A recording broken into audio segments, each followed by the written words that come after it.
I shined a light on this, so hopefully this has better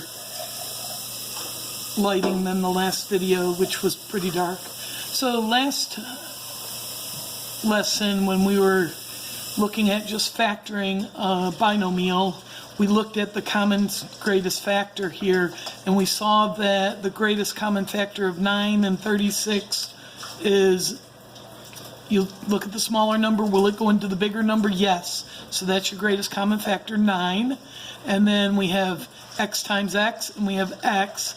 So the greatest common factor of those two is x. So 9x is the greatest common factor. Then when you divide 9x squared by 9x, or when you take out 9x, you get x. And then when you divide 36x by 9x, 36 divided by 9 is 4, x divided by x is 1, so x plus 4. So that's how you factored this. Then in the next lesson, we learned how to solve equations using factoring. And so we have to set it equal to 0. We could bring the 9x over to here, but then you'd have two negatives. So we're going to move the negative 36x over to here. So we get 9x squared. We're going to add 36x to both sides. So 9x squared plus 36x equals 0. So we set it equal to 0. Now we have 9x squared plus 36x equals 0. So we factor out the 9x and we get x plus 4 equals 0. So then we have 9x equals 0 or x plus 4 equals 0. We can use our number sense. 9 times what number equals 0? 9 times 0 equals 0, so x equals 0. And what plus 4 equals 0? That's negative 4. So x equals negative 4. So x equals 0 or x equals negative 4. And if we plug it in, we get 0 times 0 is 0, 0 times 9 is 0, 0 times negative 6 is negative 36 is 0. So we would get 0 equals 0, and that is correct. So now we've looked in our last lesson at this, factoring x squared minus 10x plus 16. And the shortcut to this was when you don't have anything but a 1 in the coefficient of the second degree term, you could just set up your two multiplying parentheses, and you say what multiplies to 16 and adds to negative 10. Well, if it's multiplying to a positive and adding to a negative, we're going to know that both numbers are negative. So we have 1 and 16, 2 and 8, and 4 and 4. And what two numbers add up to negative 10? Well, right here. So we put them here. And then if we were to FOIL, we would have x squared minus 2x minus 10x is 8x is negative 10x, and then negative 2 times negative 8 is positive 16.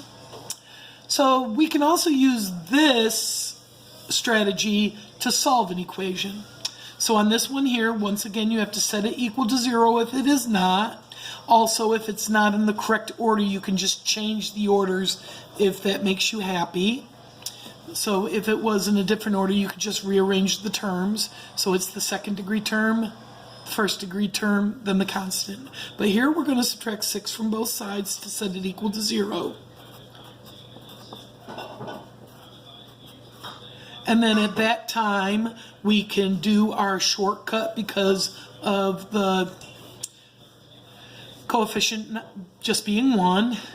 And then we multiply to negative 6 and add to positive 5. So if it's multiplying to a negative, we know it's 1 negative and 1 positive. We look here to see what the larger is. The larger is positive.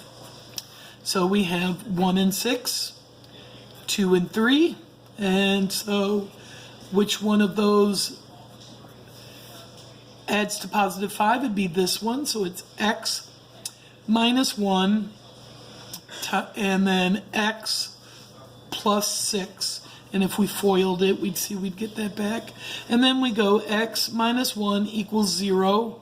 Or, because if two things multiply to be 0, one of them has to be 0. Or x plus 6 equals 0. Now, using our number sense, we know that plus 1 added to negative 1 equals 0. So x would equal plus 1. And then negative 6 here would equal x. So x equals 1 or x equals negative 6. And if we plug those in, we would see here that 1 squared is 1, plus 5 times 1 is 5, that equals 6. And then negative 6 squared is 36, plus a negative 30 is 6. Okay? So they both checked out. All right, so now you will be working in your book.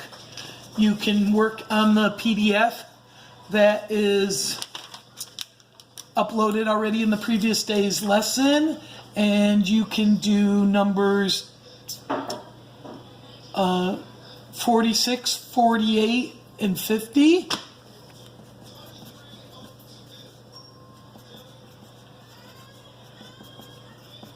And then on word problems, you can do numbers 54 and 56.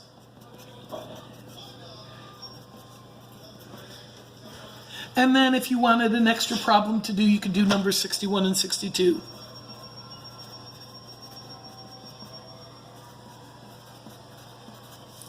And this is just extra, it's a can do. That means you can do it if you want. These are must-dos. These are, you have to do it. Hope you enjoyed this, and if you have any questions, you can rewatch the video, and I am also available via email or Google Classroom message. You can also Google Meet me if you need more tutoring, or call me. Well, you can have your parents call me. Thank you.